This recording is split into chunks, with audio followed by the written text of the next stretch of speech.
So I wanted to record this.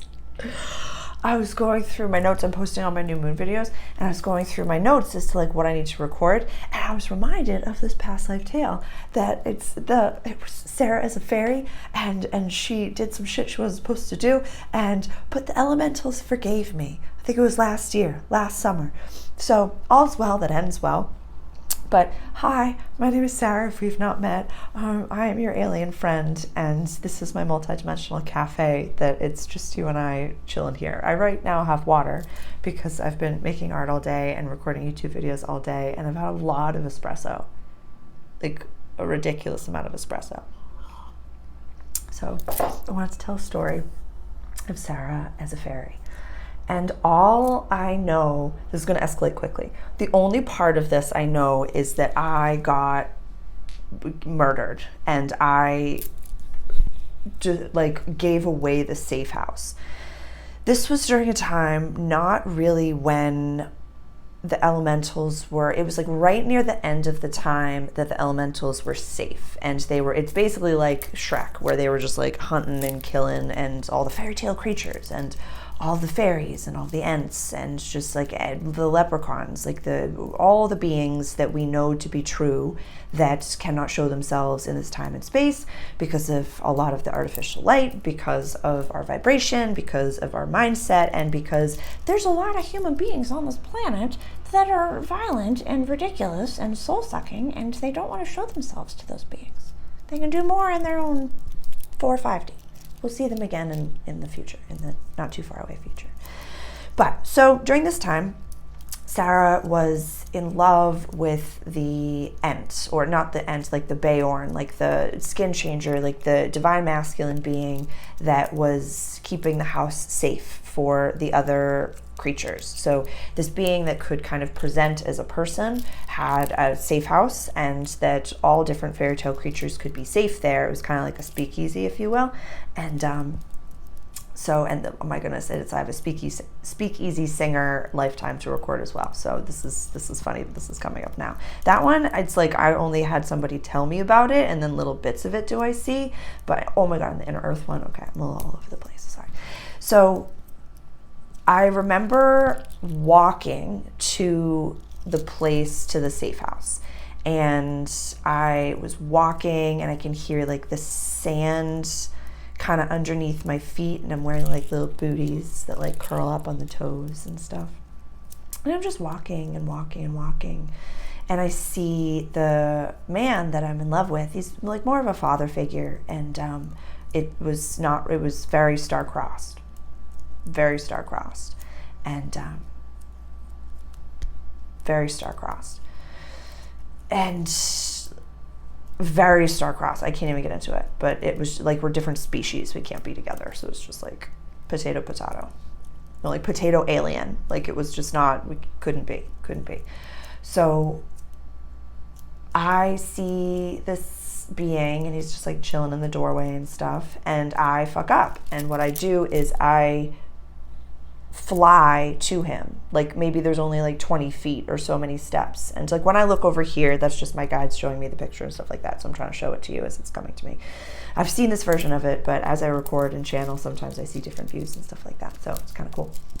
But so I get up and fly, like it's kind of like I have 20 steps left, and I just zzz into his arms, and he goes in, closes the door. It's like dusk time, and we don't know that there was an army of like grab your torch and pitchforks waiting and was following me. And so later on, when we're all just like, it's like very speakeasy, and there's, a gathering, and people are safe, and they're eating and drinking and just laughing and having a little bit of a gas, they come in and they burn the whole thing down, and they hold the man back, and they make him watch as they this escalates quickly, as they rip my wings off, and then they leave me to bleed out basically. And after they're all gone and everyone else is dead, he's holding me, he's holding this tiny little fairy, and he's like, I can't believe that I did this to you. And I just said to him, it's not your fault. In that lifetime, I told him, when you see trees down my back, you'll know it's me. Again, unrequited, star-crossed lovers. I can't even handle it. It's just, I love my soul and my consciousness so much, and I know how sassy as fuck it is, and it was like, I want to feel all these feelings, the good, the bad, and the ugly, and just like star-crossed love is just, they make art about it. It's intense shit. So I'll just leave that there. And he held me and he watched me die. And I think he lived to be an old man, like the hermit, what's his name? What the fudge? Where's the glyph? Not you. Chiron, thank you. Chiron, like the center, like Chiron. That type of a feeling. And like my whole flock, we got, I for a long time felt so devastated and so much shame for that. And so I was walking to the gym, summertime last year, I'll never forget it, and the elementals, they forgave me.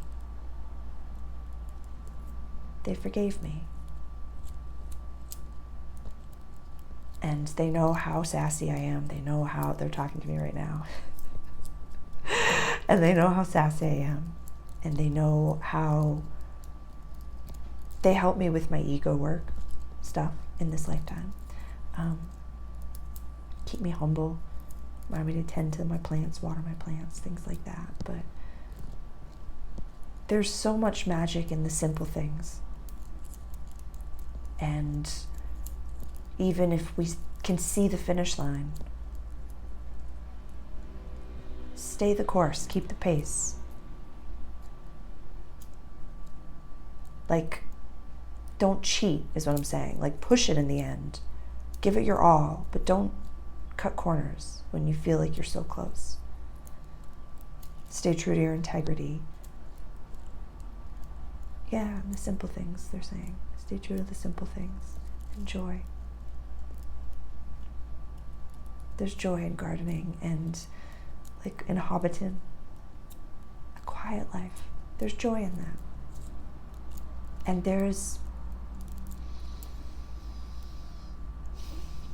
it brings us back to each other in a way that, when you're gardening, you're human, No matter how smart you are, no matter how magical you are, no matter how spiritual you are or well-versed you are, or how many different things, when we're all out gardening, we're all the same. Yeah. That's pretty cool. So, thank you. That story brings me a lot of joy. I know it's violent, but it brings me joy in reminding me that you can be forgiven for seemingly irreparable damage. To know that every soul that was affected by that decision, for me running into the arms of a being I couldn't be, like, there was so much joy in our joy. And to know at this point in time, every soul forgives. I felt a significant amount of shame for this one. Like, the amount of past lives that I've seen where I've been raped and taken advantage of and like all that, this one, I know what I did.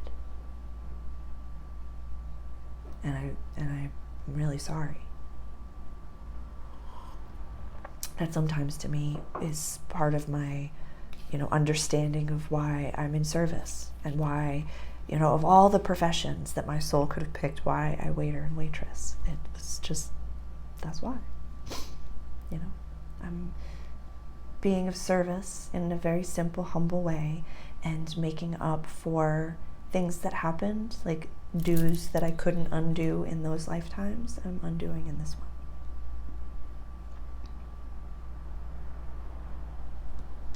pretty cool to know. It's pretty cool to know. Thank you for being here with me for the past life channels.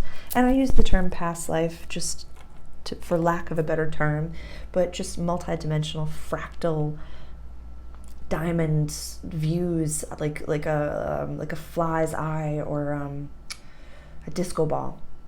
Sometimes all you need to see is a blip of it, and that's it. But these I can just go back to, like watching Wizard of Oz. It's really cool. So, ciao. Love you.